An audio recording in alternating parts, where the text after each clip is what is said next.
They say the eyes are the windows to the soul. But not every soul wants to be seen.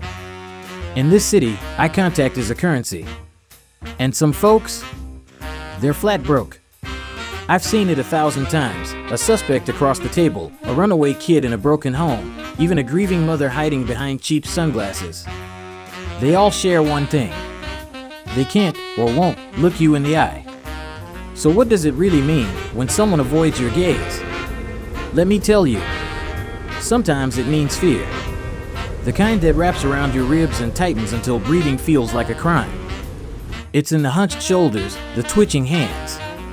People who carry trauma wear it like armor. And eye contact? That's a crack in the plating.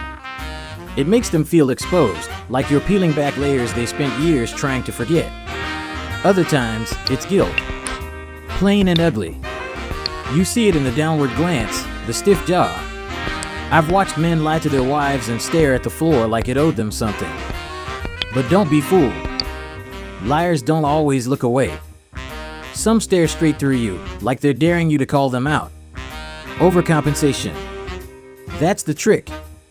You see, truth doesn't try so hard. The best liars? They rehearse their eye contact like it's part of the performance. It is.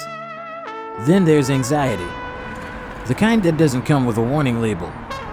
Not everyone avoiding your eyes is hiding something from you. Some are just fighting ghosts inside themselves. Their heartbeat's racing. Their thoughts are screaming. And that moment where you lock eyes feels like standing on a ledge. One gust and they're over. These people aren't dangerous. They're just exhausted. They're carrying every awkward silence and every imagined judgment like a 100-pound weight strapped to their back. I've learned to see the difference. Learned it the hard way. There was a kid once, 19, maybe 20, accused of torching a warehouse. Wouldn't look me in the eye. Everyone thought he was guilty. But I didn't see guilt. I saw panic. I saw shame. Turns out, he was covering for his brother. Took the fall because family meant more to him than freedom. He didn't avoid my eyes because he was lying. He avoided them because he was breaking. And then you've got culture, different rules for different streets. What feels direct in one neighborhood might feel disrespectful in another. Eye contact means 100 different things depending on where you grew up, who raised you, and what you were taught. In some places, too much of it is aggressive. In others, not enough is cold.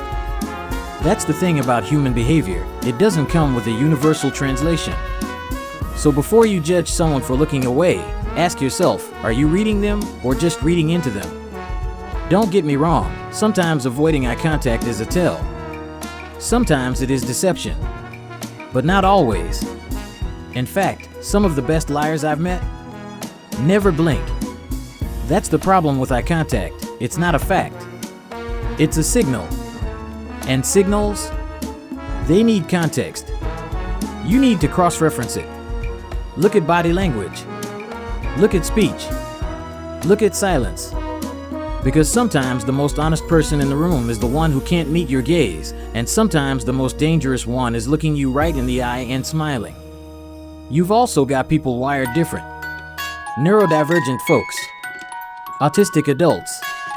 People who just don't process the world the way others do. Eye contact for them isn't natural, it's exhausting. Like trying to solve a puzzle while everyone's watching your every move. Doesn't mean they're dishonest. Doesn't mean they're cold. It means they speak a different language, one most people never bother to learn. I've interviewed clients, witnesses, and even victims who couldn't hold a stare but remembered every single word I said. Power dynamics play a part, too. When someone feels beneath you, socially, emotionally, financially, they might drop their eyes without even thinking. It's instinct. Submission. I saw it all the time on the force. Rookie cops avoiding the captain's stare. Witnesses folding under pressure. In those moments, it's not about lies. It's about survival. People don't want to challenge authority, especially when they've been crushed by it before. And sometimes, not meeting your eyes is just someone saying, please, don't hurt me. Eye contact is tied to power. Who's got it? Who wants it? Who pretends to not need it? You can learn a lot about a person by the way they look at you, and even more by the way they don't. But you have to be willing to see. Not just stare and see. So what do you do when someone won't look you in the eye? You pause. You observe. You listen harder. You don't force the issue. That's not strength, that's arrogance. You meet them where they are. Some people need space to speak. Others need silence to feel safe. And the ones who carry the heaviest truths often say the most without ever looking up. I've spent years staring into eyes that lied, cried, and begged. I've watched innocence curl in corners and guilt scream through clenched teeth. But I've also learned the truth doesn't always show up in someone's eyes. Sometimes it shows up in what they won't say, in the tension between words, in the way their fingers tap the table or their breath hitches when you get too close. It's in the pacing, the pauses, the hesitation that tells you more than a confession ever could. So the next time someone won't meet your gaze, don't take it personal. Don't take it as gospel either. Just take it as a clue to look deeper.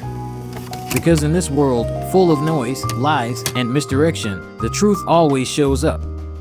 Eventually, you just gotta know where to look.